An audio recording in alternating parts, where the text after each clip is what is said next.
forget to subscribe my channel Hang Duk Mana. Sas.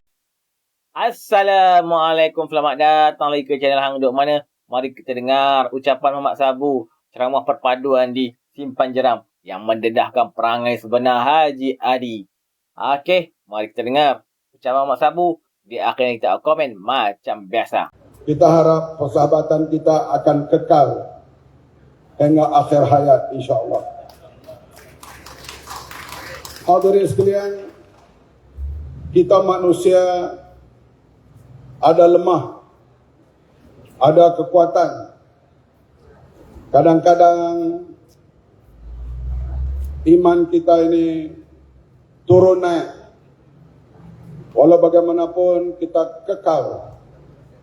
Kalau seorang Islam, kita kekal sebagai seorang Islam. Dan kita akui ada kelemahan di sana di sini sebagai seorang insan. Saya termasuklah insan yang lemah itu. Di pihak sana, seorang ulama yang dikatakan kerap bermimpi jumpa Nabi. Kalang-kalanya, apa yang dia cakap, seolah-olah orang terima begitu saja tanpa usul periksa.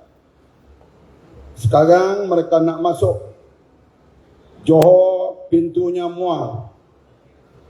Bila dah pegang pahaman, dia tak kira lah negeri itu mundur ke, ayak keroh ke, tak apa, asalkan Islam selamat. Macam mana Islam selamat? Tak tahu. Tak ada projek ke, tak maju ke, tak apa. Asalkan jangan Islam terancam. Bila pahaman itu masuk, hadirin sekalian, soal fastabiqul khairat, berlomba untuk buat kebaikan, sudah tidak dipikirkan lagi. Yang penting, terlibat dalam apa pun tak apa, rasuah pun tak apa, menyeleweng pun tak apa, asalkan Islam selamat. Saya nak berpesan kepada diri saya dan kepada tuan-tuan semua. Kadangkala baru ini saya dedahkan pembohongan Presiden PAS. Malam ini satu lagi. Beliau seorang yang tidak berpegang langsung kepada keputusan mesyuarat. Kita mesyuarat berbincang, tapi dia boleh rombak keputusan itu tanpa melalui mesyuarat. Itulah dia Presiden PAS sekarang. Tidak seperti Presiden PAS sebelum itu. Sama ada Ustaz Fadil Nur, sama ada Tuan Haji Sorawa, sama ada Dato' Asri, sama ada Zulkifli Muhammad, sama ada Dr. Burhanuddin. Apa nak buat pun mesti melalui keputusan mesyuarat. Sebab kita diajar oleh ulama-ulama, termasuk Presiden PAS. Misalnya, bila nak berlaku perang Uhud, Nabi sendiri lebih cenderung supaya bertahan dalam kota Madinah. Tetapi para sahabat minta supaya bertahan di luar, di Bukit Uhud. Oleh karena itu, keputusan majoriti, keputusan mesyuarat, Nabi ikut keputusan bersama dengan jamaah dan pergi ke Bukit Uhud berperang pada waktu itu dengan golongan yang menentang kerajaan Madinah. Ini diajar oleh beliau kepada kami, yaitu patuh keputusan mesyuarat. Bila kita mesyuarat waktu itu nak lantik Menteri Besar Selangor, dipengerusikan oleh Presiden PAS. Dalam mesyuarat itu keputusan dicapai, yaitu Presiden PAS, Menteri Besar Selangor, selepas daripada Khalid Ibrahim sudah tidak jadi Menteri Besar lagi, PAS bersetuju supaya Wan Azizah menjadi Menteri Besar Selangor. Sebelah petang Pakatan Rakyat bermesyuarat. Ini para wartawan ya, pendedahan yang kedua. Saya akan dedah bersiri pembohongan Presiden PAS ini, supaya orang jangan letak apa yang dia cakap tu semuanya betul. Dan sebab dia berubah-ubah.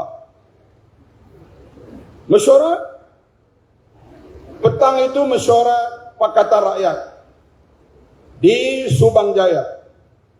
Kami bermesyuarat di Jalan Raja Laut, pejabat PAS. Mesyuarat Pakatan Rakyat, Presiden PAS tidak hadir. Maka saya mengetuai mesyuarat itu, membawa mandat daripada mesyuarat PAS, sebab saya timbalan. Bila datang ke mesyuarat Pakatan Rakyat, saya memberitahu dalam mesyuarat itu, PAS mencadangkan Wan Azizah sebagai Menteri Besar Negeri Selangor selepas Tan Sri Khalid Ibrahim. Dan keadilan memanglah telah mencadangkan Datuk Seri Wan Azizah. 2 hari kemudian Presiden PAS kata Wan Azizah tak layak menjadi Menteri Besar sebab dia perempuan. Sedangkan masa buat keputusan dia pengurusi. Masa dia cadang itu Wan Azizah perempuan. Jantinanya tak bertukar. 2 hari kemudian dia kata Wan Azizah tidak layak jadi Menteri Besar karena dia perempuan. Maka PAS menghantar 3 nama kepada Sultan Selangor untuk jadi Menteri Besar ketiga-tiga daripada PAS. Saya nak sebut di sini, inilah dia Presiden PAS. Dia boleh rombak keputusan ikut suka dia. Sedangkan mereka mengajar kita, walaupun Nabi sendiri mau pertahanan kalau boleh dalam kota Madinah, tetapi para sahabat berbincang, suara majoriti bertahan di Bukit Uhud. Nabi patuh dan ikut keputusan majoriti. Dia ajak kita, tapi pelaksanaannya kita lihat berlainan. Yaitu keputusan dia kemudian, dan beberapa orang ahli mesyuarat pula, kita kena ikut Presiden walaupun mesyuarat telah buat keputusan yang lain. Inilah hadirin sekalian yang saya kata, PAS ini hari ini dia kapal kawan ni. 5 tahun lagi dia berkawan dengan ni, dia kapal ke yang lain pula. Fatwa dia berubah ikut musim. Masa berkawan dengan DAP, dia kata DAP menghormati demokrasi, DAP menghormati perlembagaan, berkempen untuk calon DAP di Teluk Intan, Presiden PAS. Tapi sekarang DAP komunis, sebab dah tak bersama dengan DAP. Dulu UMNO, kita lihat amanat dia, amanat nak jadi sampai ke peringkat kami semua hafal. Saya walaupun PAS waktu itu hafal. Kita menentang UMNO bukan namanya UMNO. Kita menentang UMNO kerana mereka mengekalkan perlembagaan Lord. Derma kita ialah jihad. Perjuangan kita jihad, mati kita ialah syahid. Kemudian bila berbaik dengan UMNO, inilah dia anugerah Allah. Berubah pula. Sebab ni sekarang bersatu kena jaga. Sebab Presiden PAS ni dia berkawan dengan orang ni, dia jeling mata pada orang lain.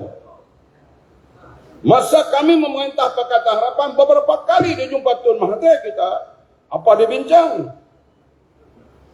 Kenapa dia bersama waktu itu dengan Muafakat Nasional pada masa sama pergi jumpa dengan Tun. Jadi kita lihat fatwanya berubah. Sebab itu kita lihat sekarang ini kami lah kena hantamnya amanah. Tak apa, bagi saya kalau orang tak maki saya seminggu, saya tak boleh tidur. Tapi saya nak beritahu kepada tuan-tuan sekalian, saya sebagai bekas timbalan Presiden PAS, inilah keadaan dia. Macam disebut selalu, DAP keluar, kita keluarkan kerana menentang negara Islam. Tak betul.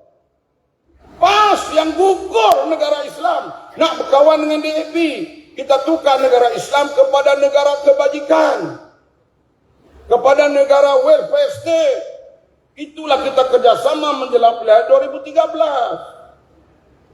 Tapi inilah perubahan-perubahan ini antara sekali ikut kepentingan semasa. Saya tahu beliau mendapat sokongan hebat dan saya mendedahkan ada orang tak percaya tak apa. Tak percaya pun tak apa. Aku ini insan biasa, bukan manusia hebat.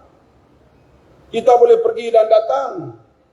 Nak kata kita penakut pun katalah apapun. Yang pentingnya hidup saya dulu ni siang mahkamah, malam ceramah. Siang mahkamah, malam ceramah. Masa pada dalam PAH itu. Lah saja cuti di mahkamah bila dah jadi menteri. Esok tak jadi menteri, puasa ulang alik mahkamah pula. Pun boleh jadi. Sebab itulah saya tengok budaya yang dipersembahkan oleh parti itu yang cuba masuk Johor ini amat berbahaya kalau orang Johor terima. Betul ke tak? Jangan main-main ni benar ni. Sebab itu kalau kamu pergi setengah tu di Kelantan, cakaplah apa pun. Negeri itu tak maju kah, ayam megah kah, jalan tak elok kah, tak apa. Asalkan Islam selamat. Di mana selamatnya bila orang menentang menang 2 kerusi? Oh, ini dia musuh Islam yang dapat kita kenali. 2 kursi kita menang. Baru ini satu di Galas, satu lagi di Kota Lama. Mereka lupa yang mereka dulu juga biasa menang 2 kursi. Batu Nisan, yaitu Sering, dan satu lagi Manik Urai. Biasa menang 2 kursi saja. Tapi dia menang dulu demokrasi, kita terima, tak ada masalah. Tapi kita lihat, demokrasi mereka perjuangkan, Alhamdulillah. Tapi bila rakyat buat keputusan, mereka tak terima. 2018, kami menang. Pakatan Harapan menang waktu itu. Sepatutnya seorang ulama, dia kena bekerja keras memberitahu, kita terima proses demokrasi, kita rampas kerajaan Pakatan Harapan melalui pilihan raya. Tetapi ulama ini di antara penggerak untuk menjatuhkan kerajaan melalui syaratanmu. Gerakan dengan mengumpulkan wakil rakyat untuk menyokong dan menggulingkan kerajaan Pakatan Harapan. Kemudian bertukar Perdana Menteri. Datang keputusan pilihan raya. Allah uji kita. Satu parti pun tak berjaya dapat majoriti. Ada muka. DN tak dapat, PH tak dapat, PN tak dapat, siapa pun tak dapat. Pertama kali sejak daripada pilihan ke-55 sampai 2018 ada saja parti yang ada majoriti. Tapi 2022 tak ada parti yang ada majoriti. Nak buat macam mana? Tak pernah hadirin sekalian lepas pilihan raya Raja-Raja Melayu bersidang. Tak pernah. Sebab kali ini hang parlimen tergantung.